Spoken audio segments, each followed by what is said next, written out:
Hello everyone and welcome to another episode of Fusion 360 Thursdays. My name is Brad Tallis, and today's topic I'm going to be talking about what's new in the latest release. A couple really cool things has come out and I just kind of wanted to highlight those. I know Bryce and Aaron and Marty released kind of a what's new video, but I'm going to delve just a little bit deeper into this and show some of the things I really like with this new release.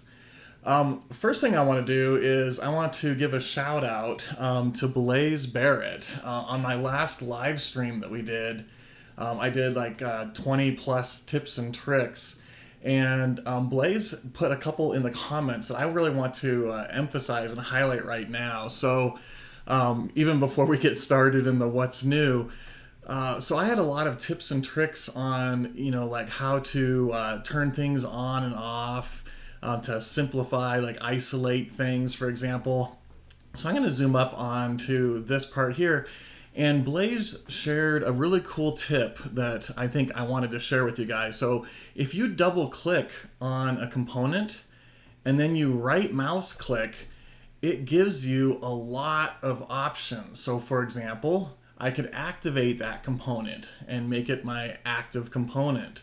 And then you can see here, for example, the isolate, show, hide, etc. So just by double clicking on the particular body or component, you get all of these options. So I'm going to go ahead and say isolate, and it's going to turn off all of those other parts.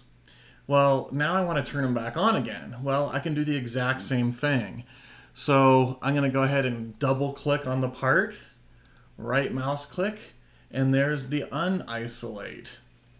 So if I say unisolate, it'll turn all of these other parts back on. I thought that was actually a really neat tip. I didn't mention it in my list of 20 plus tips, so Blaze, you get virtual thumbs up for that. Thank you for sharing that. I'm actually going to share another one that he shared with me. Let me go ahead and jump into this. I mentioned the quick tip on creating a line that's tangent to a circle, and I said hold down the shift key. So you get near the edge, you hold down the shift key, and it creates a tangent line. Well, Blaze mentioned you don't even have to hold down the shift key anymore, and I didn't even know this, that the Fusion developers did this, but I'm not holding my shift key, and notice I get the exact same result. So once again, cool tip. Thank you for sharing that, especially putting it in the comments for everybody to see. I really do appreciate that, so thank you. Okay, the next thing I wanted to talk about on my tips and tricks is I got a lot of flack for saying vertexes, and this one's actually for Aaron. I did a little bit of research, and guess what? You can say vertexes. I went out to Merriam-Webster, and yes, the plural vertexes, vertices, but it's also vertexes. So I had to get that off my chest. I know I'm bad at saying, tolerance instead of clearance or whatever, but vertexes is actually a word. So 2 thumbs up for me on that one. Okay, got that off my chest. Let's continue on. So the first thing I want to talk about is the new user interface. So you'll notice, let me jump back to this guy here.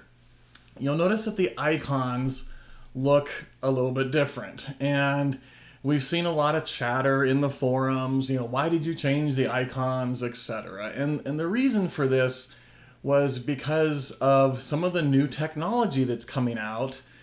Fusion is current and new and all that kind of stuff. Well, so are some of these monitors, these 4K monitors and these large screen monitors you can get now that are actually affordable.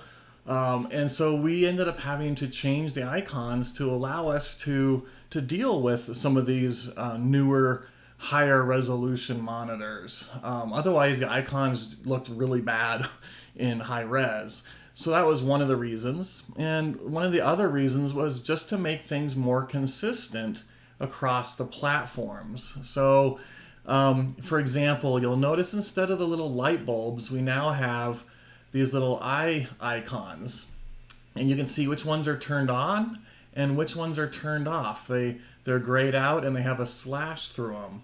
I personally like this better, honestly, than the light bulbs. It takes a couple minutes to get used to. We didn't change any commands or anything like that. We just made the icons a little bit nicer and easier to see. So you'll notice that. Now, if you want to, you can switch back. So if I go into my preferences, you'll notice right here it says use the old toolbar UI. However, this is going to go away fairly soon. We didn't want to just make this big huge switch for everybody and say you have to do it this way. So we did put this option in here to kind of smooth things out a little bit and let you go back to the old one if you need to finish a project really quick and you don't want to have to figure out the new user interface or whatever. You can always go back, but be forewarned that that option is going to go away in the near future. Okay, I'm going to jump into here. So this is probably one of my favorite new enhancements, and I'll bet you all of you have experienced what I'm about to show. So I'm going to quickly mock up a design in my sketch here. So let me just do like a rectangle, something like this. Maybe I'm going to throw a couple circles in the corners here. So I'm just going to draw a couple random circles like so. And then I want those to be equal size. So I might just come in here and say I want them all to be this size here. Okay, so I've kind of got my basic sketch down, and now I want to start dimensioning it. So I'm going to throw a dimension on this line, and I can see that it says it's 18. Well, I'm going to make that, let's just make it 8. And watch what happens to my sketch. I get kind of a weird result. And you'll notice how the circles are large and the square is small, and it's like, why is it doing this? Well, if I undo, I haven't created a whole bunch of constraints yet. You'll notice I still have a lot of blue going on. So my sketch is not fully constrained. And so it's trying its best when I say make it smaller. It's trying its best to keep, those constraints, but I didn't have any dimensions on the circles or anything like that. This can get pretty frustrating when you go to make a change like that. So we have some new functionality under your preferences. So I'm going to go to my name, preferences.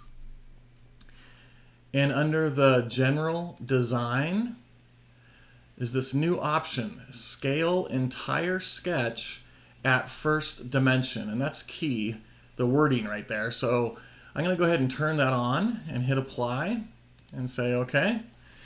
I'm going to do the exact same thing. I'm going to throw a dimension on here, and we'll go from 18 to 8, and notice what happened. My whole sketch scaled down all at once, and I didn't get those weird results. So Fusion developers, you get my virtual thumbs up on that one. This one's huge. I really like this enhancement. If you think this is cool, make sure you give a thumbs up in the comments or the chat. I think Aaron had talked about in his live stream that he did how wonderful this is, because you don't get those unexpected changes. So once again, I personally recommend turning that option on. That's under General Design, and then scale the entire sketch at first dimension. Okay. That's one of my favorites. Okay. The next one that's really kind of cool, and I've experienced this before, and I wish I could show you the old way, but now that I've updated, I can't. If I went and created a joint, for example, let's say I put that part there, and I accidentally, and I'm going to do it on purpose, but instead of clicking the correct location, I accidentally put it in the wrong location. So I click here, and you'll notice that it goes ahead and creates that joint for me. I'll say okay. but I notice that it's in the incorrect height, or it's in the incorrect location. Well, that's easy to fix. I can just click on the joint and say edit joint. Okay, but in previous releases, you couldn't pick a different component. For example, I couldn't pick over here, and I couldn't even pick the exact same edge. It would flip around and all that kind of stuff. So I can actually come in here and say, instead of there, I'm going to clear that off, and you'll notice that all of my other components are available to be used, where in previous versions it was not. So I could come in here and click on that edge, and it's going to go ahead and put that part on a totally separate component. And that's what's new in this release. Again, I think this is a huge time saver, where previously you literally had to delete the joint and recreate it. So, neat enhancement. I love this one. Okay. And another one that I want to show, let me go ahead and, I'm just going to go ahead and delete this guy real quick. Oops, I'm sorry. I'll say delete. Okay. I'm just going to create a quick profile.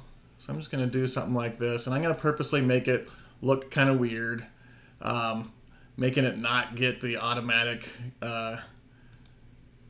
constraints being made automatically for me. So you can see it's blue, it's totally unconstrained, okay?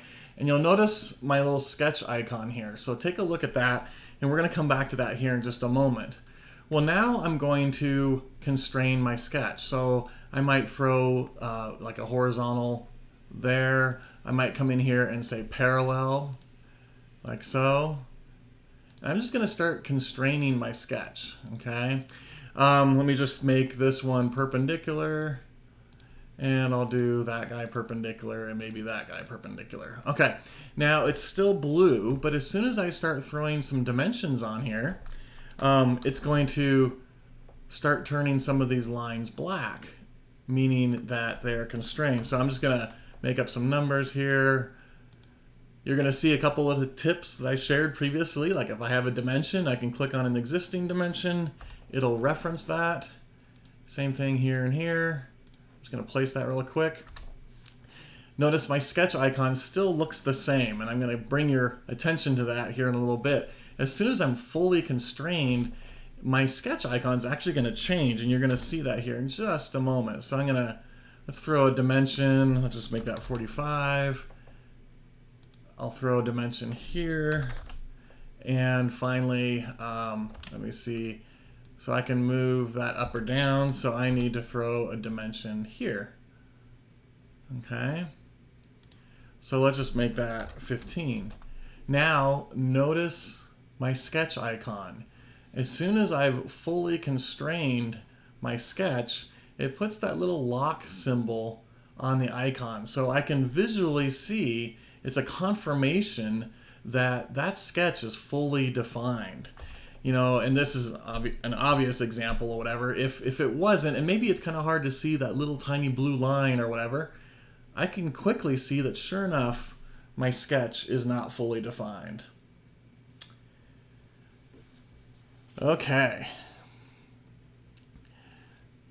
The next thing I'm going to talk about, unfortunately, I can't really show because I have a WebGL issue with my computer.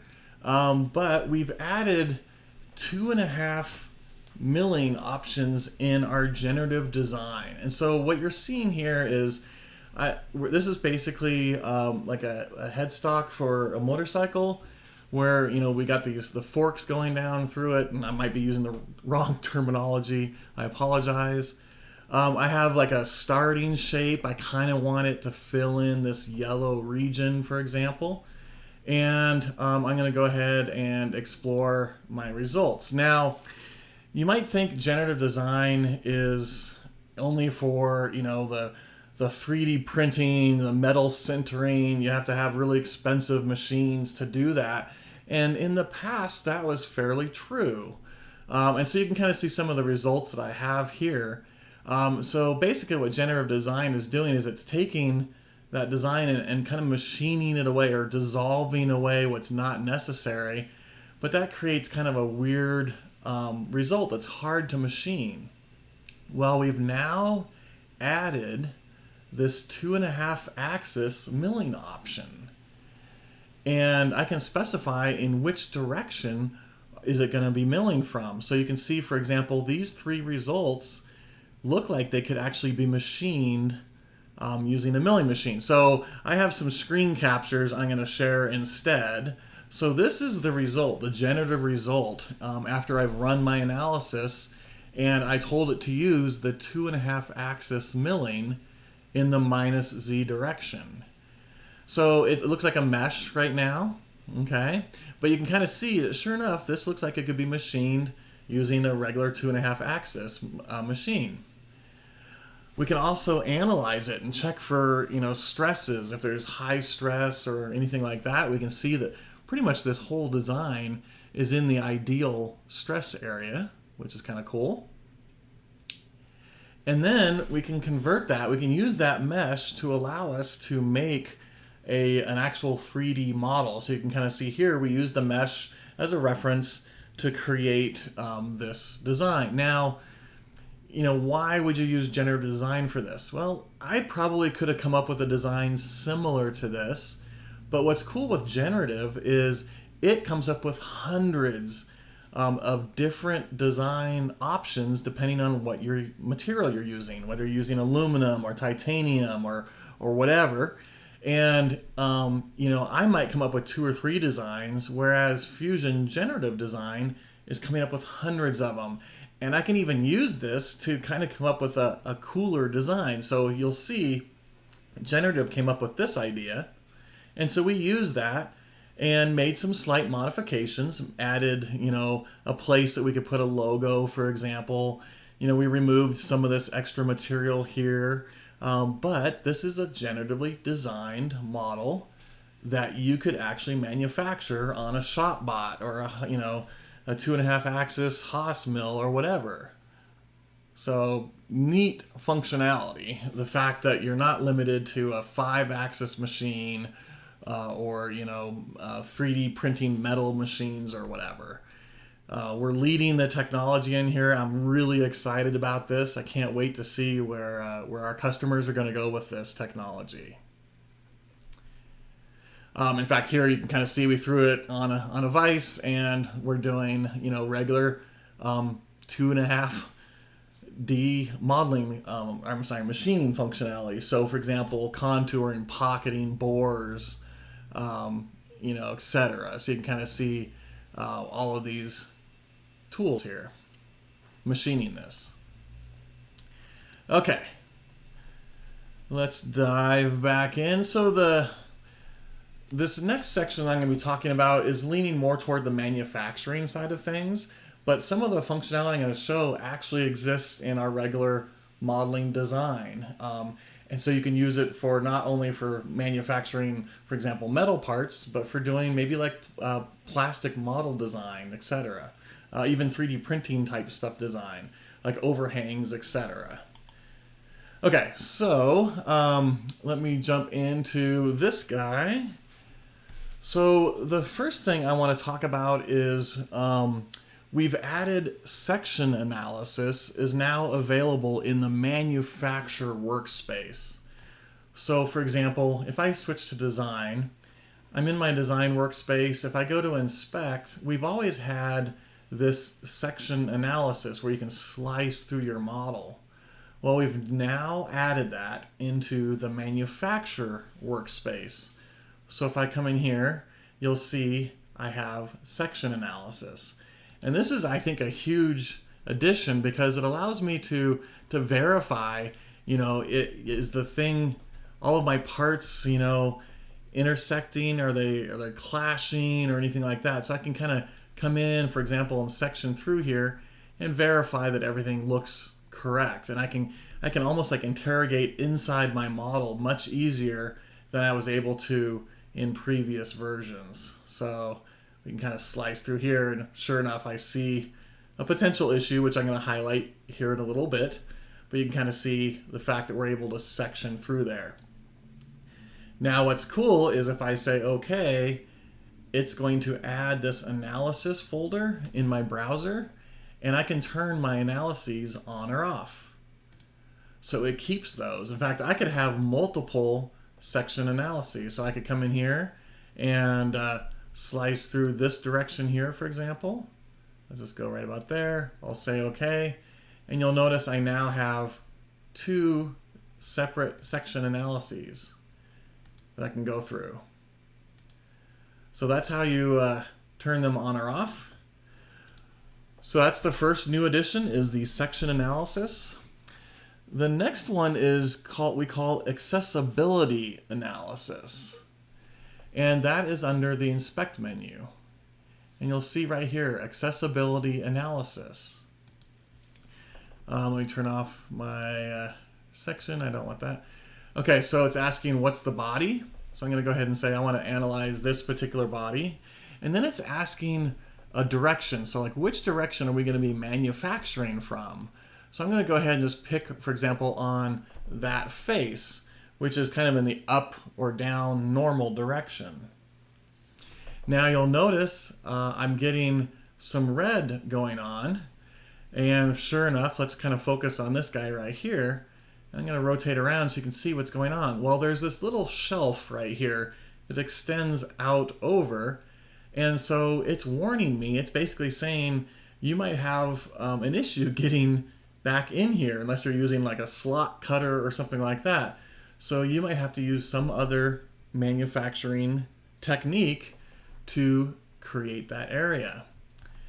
Same thing, you'll notice that this is kind of highlighted red, and the reason for that is because there is an underdraft. So it's basically tapering down back. So the floor is wider or bigger than the ceiling up here, basically, is what that's showing. It'll even highlight, for example, you'll notice underneath the clamps, there's some red going on. And it's actually saying, I can't get a tool down in there. If you were wanting me to machine along this edge right here, I physically could not manufacture that. Okay, so this is actually a pretty cool tool. I could see this being used not only for just, for CAM, but for 3D printing. Do I have any overhangs? Do I have any undercuts? For plastic injection molding design, for example. Do you have undercuts or anything like that? You can change the opacity, which is kind of neat. So it kind of, dims a little bit, and you can see a little bit more of your part, so it's not quite such a glaring green or whatever. So that is the accessibility analysis. And if I say OK, it actually adds it to the analysis folder, and I can turn that on or off at any time. Okay, so what's neat about this is if I were to make a change to the model, I don't have to redefine my analysis. If I were to remove that shelf, it would show that would be no longer red anymore. So you can turn these on or off at any time. And just for confirmation, let's do a quick measure. So I'm going to say measure that face to that face there. And sure enough, you'll notice the angle is 88 degrees. So it's not a perfect 90. And so that's why we were getting that red highlighted, that this is actually tapered ever so slightly. So that's kind of a cool analysis. It highlights those particular things that you might not have known about before you go to manufacture your part. Okay. The next one is the minimum radius analysis. So let's take a look at this particular part right here. And I'll go under my inspect menu. And here is minimum radius analysis. Okay. So it's asking for what body do we want to analyze. Let's just go ahead and analyze that one there. And then I can say, what is my maximum tool radius that I'm going to be using? Well, let's just say we're going to use like a 3/4 inch ball end mill or something like that. And then I can come in here and specify what the minimum radius is. So you'll notice, for example, in fact, let's just go 0.125. So this cutter could cut all of those except for obviously these holes right here. You can kind of see them highlighted red. But if I went a little bit larger, let's just say like 0.13, you'll notice that those highlight red. And so it would not be able to manufacture those. It might have to do it in multiple passes or whatever. So again, it's kind of a cool, quick way to see am I actually able to manufacture this part using the tools that I want to use. Maybe I need to buy a separate tool just for this particular part, for example. Again, I can change the opacity of this if I need to. And if I say OK, it's going to keep that in my analysis folder. Okay, I have to give a shout out again to Aaron. He's looks like he's active on the chat. Thank you for helping me out with that. Moving on, I really don't have a whole bunch to talk about in this live stream, so this is going to be one of the shorter live streams. But one of the other things that we've added in here is under the Probe World Coordinate System, or WCS, or Work Coordinate System, I apologize. What this allows you to do is we've added the ability to add in a tolerance. So for example, let's say I'm going to probe this part. I'm just going to click on this top face right here, and maybe I want to use the selection point that I clicked on. That's where I'm going to probe. Okay, so now you'll notice under here we have tolerances, so we can add in a position tolerance, and if I hover over this, you can see the nice graphics that come up and kind of explain what these do. So that's my position tolerance. And then if I hover over my size tolerance, you can see we can specify what that tolerance is. Well, that's great and all, but if I click on my actions, this is where I think it comes in, some new functionality really comes into play.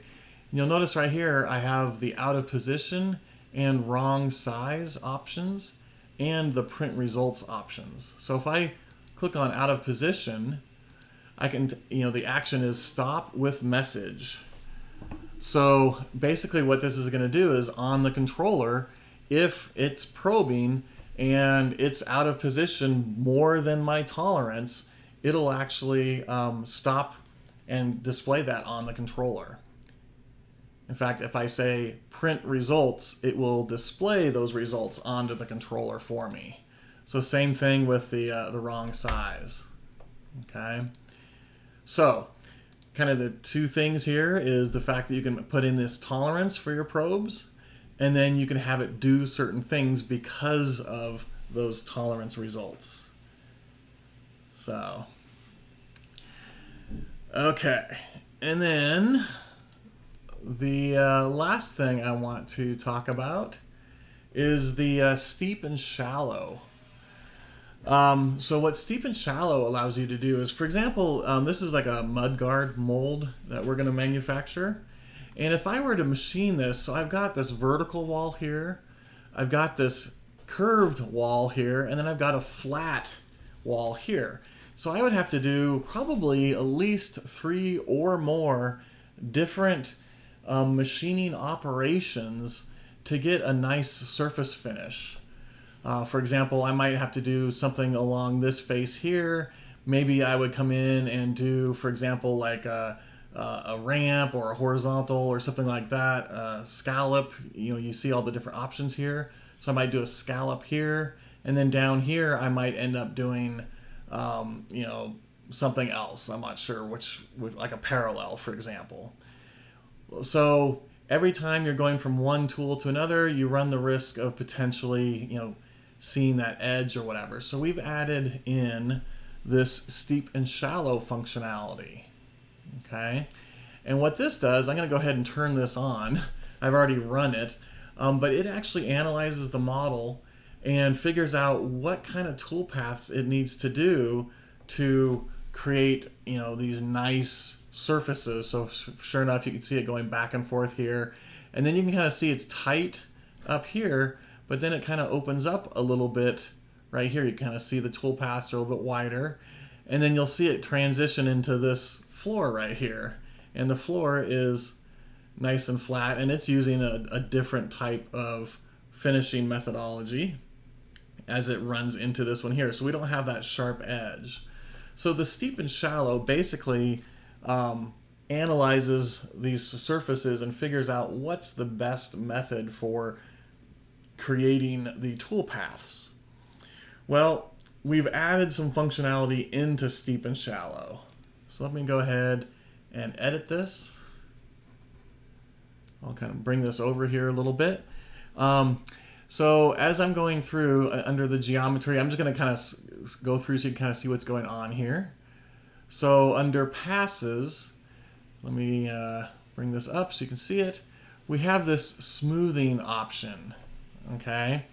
And again, the images kind of show what it does. So we have smoothing off, and then we have fit arcs, and then we have evenly spaced points. And it's kind of hard to see, and I wish I could let me hover over that again. I wish I could point out without moving my mouse. So over on the left image, you'll see the blue lines and the yellow dots, and they're not evenly spaced. And this can cause a little bit of like chatter, you know, on your machine as you're cutting this surface, for example. You'll notice on evenly spaced points, the image on the right, they've been evenly spaced, and so you're going to get nice smooth movement instead of kind of that jerky, I'm going far, I'm going small, I'm going large again, or whatever. It's nice evenly spaced points. So this is that new option right here, is the evenly spaced points. So we have fit arcs and then evenly spaced, and I already, the one I did was the evenly spaced, so it was going to create a much nicer, smoother result. Now, with that said, basically the evenly spaced points introduces a new point distribution option best suited for newer machines with fast CNC controllers capable of handling many equidistant points. So you can see it's going to have a lot of those little dots there. It's going to be equal, so you're going to get, you know, a much smoother result. It basically controls your points more closely to achieve the programmed feed rate throughout the duration of the tool path, which can significantly reduce the cycle time. So again, I wish I could move my cursor and highlight that left image, but your feed rates might have to change because of those different distances. But by having those distances equally spaced, it can keep those feed rates. Machine's going to probably run much smoother, and that will help improve your surface finish. So again, I know this was kind of more manufacturing side of things, but we do have a lot of people that watch these live streams that are making parts, so wanted to point that out to you. Okay, so at the very beginning, in fact, I'll jump back to it, I showed this Apollo 11 door module, and this is actually part of the Project Egress that Adam Savage was working on. If you haven't heard about this, I recommend going to YouTube and doing a search for Project Egress. I'm giving a little bit of a heads up here.